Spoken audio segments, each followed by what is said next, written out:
Hey y'all, good morning, good afternoon, whatever time of day you're watching this. It's morning for me now as I'm filming, but I hope you're having a wonderful day, whatever time of day it is, or night, and I just hope that you really enjoy the presentation.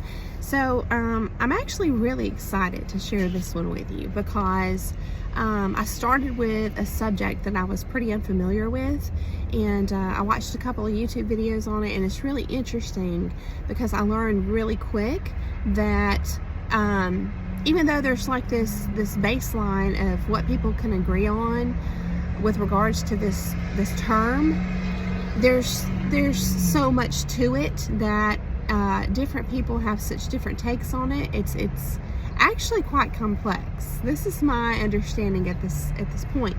But we're talking today about the imposter syndrome, and I'm going to share with you my take on it. So I've got some extensive notes that I made. I had some pretty impactful realizations just for myself, and just observing in my own life, and through some of my own personal experiences. And so I just hope that what I'm able to share is helpful for you, and I hope that it's insightful and gets the wheels turning, right? So when you hear that term imposter syndrome, it's for me, the first thing that comes to mind is someone who is an imposter. Like literally they're consciously operating from behind a mask. And here's the thing, that's not what based on my understanding, and certainly not how I'm going to present it to you all, that's not what this syndrome is about, which is why it's called a syndrome, right? In fact, someone who suffers from imposter syndrome, or the symptoms of, right, they are typically a victim of actual imposters. Okay, so we're going to differentiate there between actors, people with false personas, you may say, versus someone who is operating essentially with a false sense of guilt. Okay, because what happened was, if someone's suffering from imposter syndrome, they have this sense of guilt, and again, it's false, because they were up against a villain and they didn't even know it. So really, really interesting topic to me. So let's dive in. All right.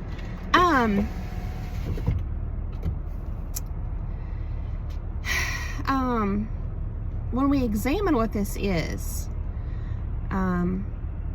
it's to me very helpful to do so through understanding how it comes about.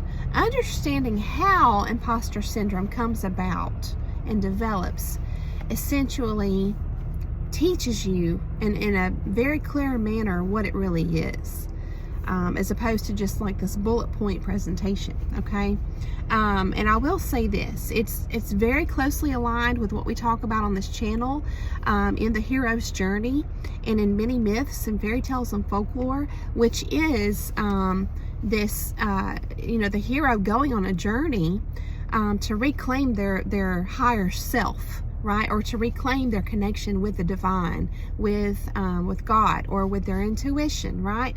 Because the problem that sets the hero off on the journey is, in fact, a separation of this higher self, or a separation of someone with their own intuition, their own inner guiding light. Okay? So that's the problem, right? Just like any good story. You're going to have this problem and this mission, right? And this main character that we follow throughout the story. And so the good thing is, this is what creates the adventure, right? I'm always trying to look on the good side of things, but this is really tough stuff. So because it's real, because narcissistic people, and I kind of hate using that term because it's kind of an umbrella term that really is helpful for people who have been through it, because we understand, yeah, there are sociopaths and psychopaths in the world, and narcissists and liars and all this stuff. We understand that. And so when we can kind of use the umbrella term, but for someone who's never directly experienced this stuff, like been a victim of this kind of abuse, psychological abuse, it's kind of like, I feel like those are the people that want to pick it apart. But that's just a side note.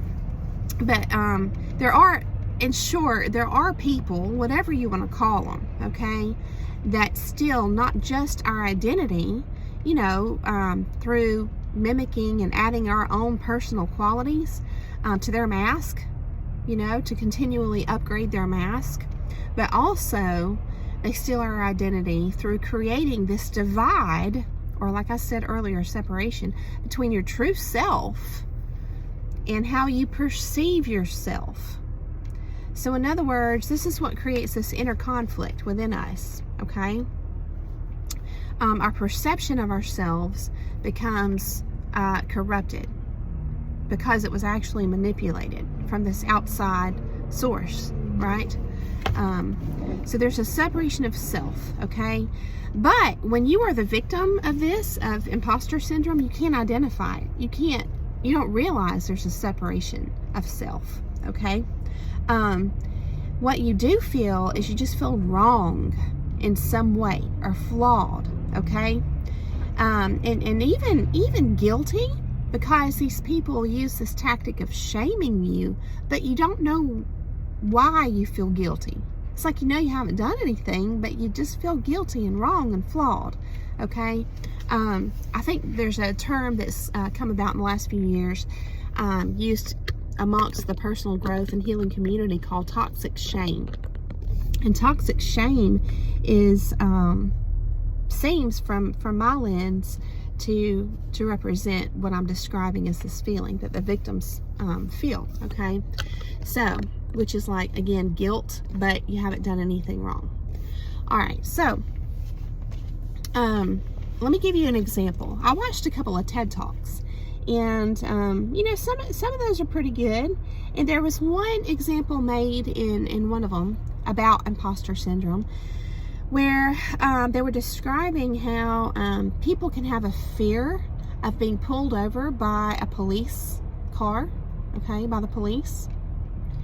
Like if they're behind you in traffic or whatever, even though you've done nothing wrong, like you haven't violated any traffic laws, you don't have, you know, any kind of drugs in your car, or, you know, whatever, you're not leaving a party drunk or whatever it is, you know what I'm saying? Like you haven't done anything wrong, but you feel guilty and you feel fearful, right? Because the police are just simply behind you in traffic. I thought that was a really interesting example. And of course we know that some police are truly corrupt people, right? But seeing evil people can infiltrate any line of work, unfortunately. But all right, so the way I would put this is like this, to sum this up. It's like, because this is so abstract, and you know, a victim of imposter syndrome doesn't have a term when they're experiencing it and living it in life to label what they're experiencing. It's very elusive, right? And a lot of times the only thing we can do to try and make sense of things is just to assume there's something wrong with us, okay? It's kind of like this feeling is of being a villain, right? Or like there is some anonymous villain and victim in some false reality that you're stuck in, and you don't know where you fit in that false reality. Again, there's a conflict. You know you haven't done anything wrong, but you have feelings like you're a victim, but you can't identify that you're a victim, but you're being made to believe that you're the villain, but you know you're not. You see what I'm saying? That's what I mean. That there's like this strange false reality that you're stuck in, right? And you can't identify the villain and the victim because they're anonymous in this way. They're shrouded by this this fog of illusion or deception, okay? So my take rather on this feeling that I'm trying to describe the best way I know how, is that this is your gut screaming at you if you're in this situation. This is your intuition screaming at you that there's something wrong. And this is why it's so important. Yes, logic matters a lot, but when you don't have the pieces of the puzzle to make sense of things logically, all you can rely on is your intuition. And so, we dismiss it. We minimize it and dismiss it, and we shouldn't. You see what I mean? So, let's examine why this false narrative exists. Okay, this false narrative of, feeling fearful and I must be flawed or wrong or guilty, but I don't know why. Like, why? Why is that even a thing? When someone feels like an imposter but is not, they're not a liar, they're not a manipulator, they're not a cheater, or any kind of villain, like in actuality, it's a result of conditioning. It's a result of manipulation. It's indicative of that, right? Basically, your right to validate your own reality was stolen. And what's interesting here is that we can identify, we're going to elaborate on this in a minute, the law of cause and effect in your life, in your personal life, was hijacked. The law of cause and effect in your personal life was hijacked. So even when you achieve anything, right, the general message is one of being criticized, compared, mocked, ridiculed, or minimized. So like when you had a fleeting moment of healthy pride, right, in an accomplishment, that's like when this stuff happens. Okay, and it's fleeting. It's a fleeting moment of healthy pride because it's quickly snuffed out by these people. Okay, so this taught you subconsciously that you're an idiot for trusting your own judgment, for trying to feel good about something you did. All right, about anything, just anything regarding your own efforts. Okay, so I'm going to read from my journal now, and then we'll elaborate on it. Okay. Some psychological abusers exploit religion. They made themselves to look superior, but they rarely, if ever, apologize. And when they did, in fact, all they ever did was done only to absolve themselves from being human, like you. They had to keep themselves on a different, better level, which is false humility. They throw distracting lies here and there, or many love bombs, okay, like comments supporting the value of humility or forgiveness, or that all fall short, the fruits of the Spirit. They know them and they speak of them like they support these things, right? But yet they continue on in their actions going against these things, opposing these things. Even the devil is familiar with God's word. It doesn't mean that he respects it just because he knows it, see? Okay? So, really what these are, you might just conceptualize as like smoke bombs, right? Psychological smoke bombs. So if you get yourself, so you'd get yourself in check, see? Like you start kind of starting to question this person because of how they're making you feel, but then they would throw these smoke bombs of of this false humility, of this really it's being a wolf in sheep's clothing. It's pretending to be this spiritual religious person or someone with values, whatever it is. They're pretending to be that, and they're not. Okay, so when they would quote these things and state them, remember, their actions are not in alignment, but they would say them. You'd be like, oh, okay, well, so you get yourself in check, see, and you'd stop questioning their motives. After all, they just admitted some Bible verses. And they knew them so well, too, didn't they? All right. So it had to mean that when they patronized and mocked you, you must have truly been an idiot. All that you've accomplished, all the good you've done, all the blood, sweat, and tears, but the true you was a joke. And maybe one day you'd see whatever it is that everyone else sees, which is like, AKA your abuser or abusers or bullies, right? So in the meantime, everything that you worked hard for, this is what you were made to believe, okay? Everything you worked hard for was either because of their support, at their expense, doesn't have to be monetarily, it can be their time or whatever, okay? Solely because of the kindness of others, or because they felt sorry for you, or pure luck, right? This is how you were diminished. All right, you're right to your own results. Let me repeat that. You're right to your own results by the natural law of cause and effect were stolen from you. So that's what came to me, and I just had to share that with y'all. So the TED Talks explain to being scared of being found out, and yet you're not guilty of anything, right? So the conditioning of fear as a baseline of operation in just modern society in general, right, is a constant stream, is it not? It's like it's just such negativity. It's just really just bad vibes, and it's destructive. It's just not good. Remember, the Bible instructs us on what to think on, good things, to think on good things, to stay focused there, right? I think we should educate ourselves on all of it, but I think the focus should be on the good things, to preserve that life force energy, right? And I did that. I made the decision to do that several years ago.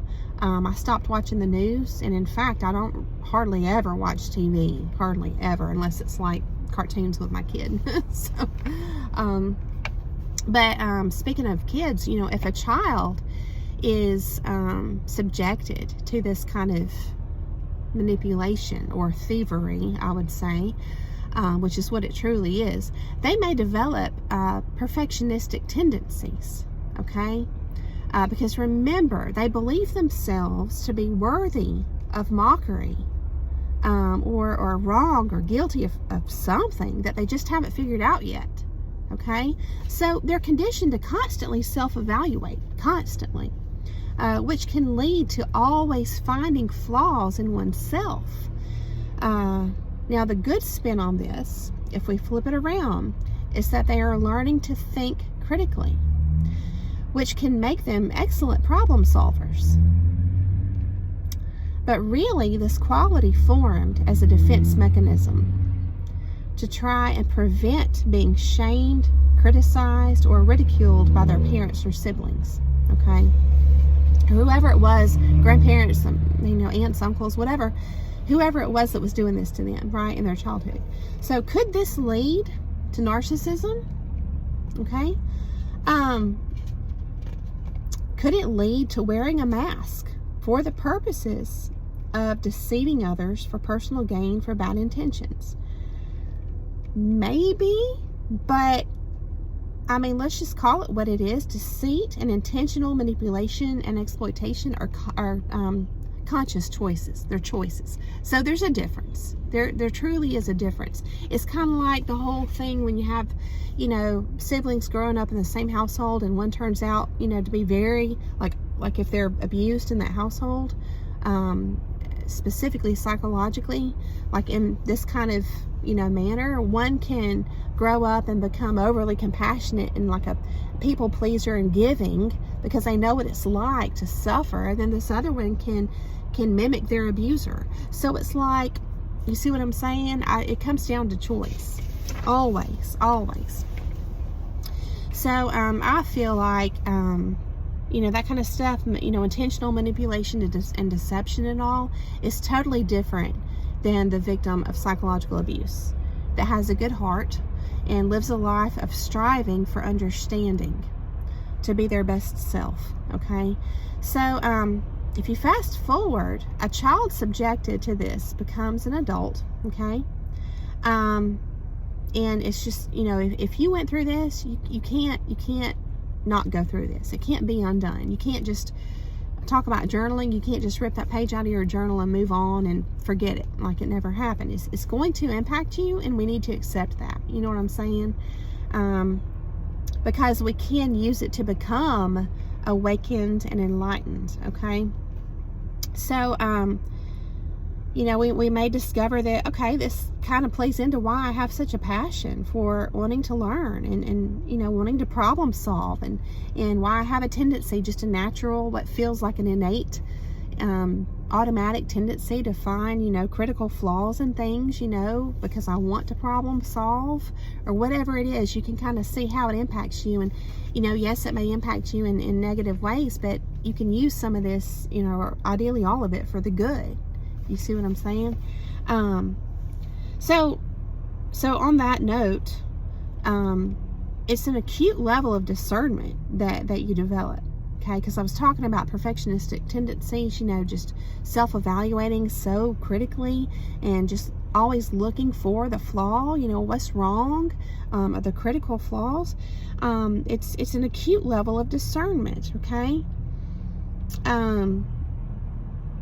In the past, you were quick to carry the blame for others' poor treatment of you, thinking it must be your fault in some way, right?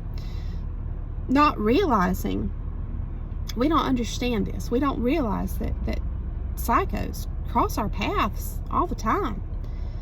You know, and sometimes they walk the path with us for a time. Okay?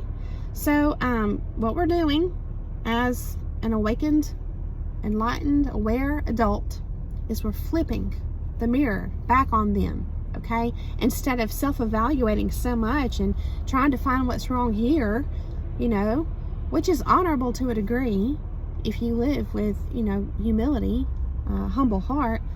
But you can't do it at the exclusion of all this out here. See, that makes you vulnerable, and puts you in a place of danger too, truthfully. But we're going to flip this mirror of discernment or judgment. We're going to flip it around off of you, okay? Out here, and just be willing to see what's going on. What's going on, okay? So you win by applying the principle of God uses all things for the good of those who love Him, okay? Again, you're using your conditioning for good, and it can actually become your superpower, okay? So they never thought that you'd wake up. They never thought that you'd figure them out. You know what I mean? And they're really hoping that once they realize you have woken up, that you're going to be kind enough, right, to not rip their mask off, essentially. So, maybe this fear, remember the mirror has flipped now. Instead of you being fearful, you're now empowered. Okay, so now the fear has turned around and is now projecting onto them. So maybe this fear that your awareness creates in them will also work for the good. Because, you know, who knows? It could turn them to God, you know, just in repentance, you know, asking for mercy. It could. There's an opportunity created here for that, see? Okay, so it's really amazing to see when you step back, all of it, and how it all works together, isn't it? All the exploitation, the facades, the false realities, the suffering, the questioning, the coping.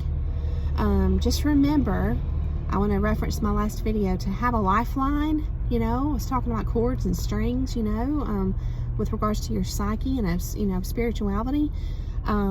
Just remember to have a lifeline to grasp onto. And the analogy here is that, you know, with it being something you can just grab real quick, it's like something that's easily accessible, like a cord, you know, in the dark. Like if you're walking through your house and your light has one of those strings, it's like you don't have to even see it. And see, when you're in the midst of some psychological, you know, illusion or fog that these people walking in deception create, this chaos, you know, you can't see. You need something that easily accessible that you can just, you know, it's your go-to. You just grab onto it, see.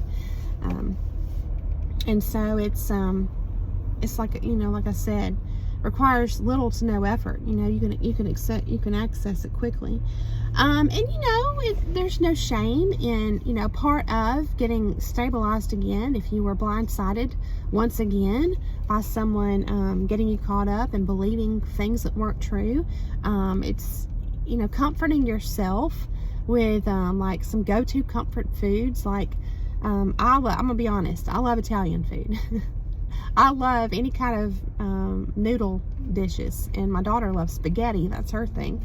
So, and it is good. But, just make sure you're balanced. Make sure I was talking about candy in my last one. Make sure you're, and desserts and cookies and all, make sure that you're pulling in some nutrition. That's really important, right?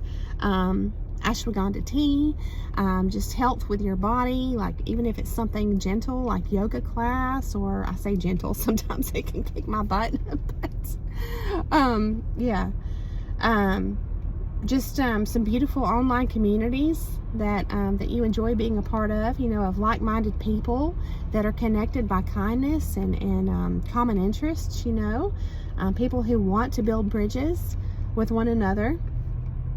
Okay. But let me close with this.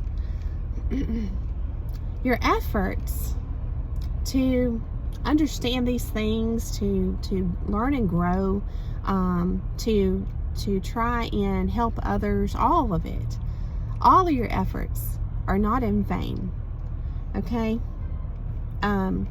What they're really doing is they're putting actions to your faith, and that's important. Okay? This is how you wake up. It's how you wake up. It's how you stay awake. It's how you protect yourself. And it's also how you sow seeds for a beautiful future, right? As you co-create it with the divine. So I hope this has been inspiring, enlightening. I hope that it got the wheels turning for you. I hope that it maybe just brought some things up for you, that you're able to connect some dots and use that in some good way. And so I just thank you so much for coming along to hear the message. I hope that you have a beautiful day, and I'll see you again very soon.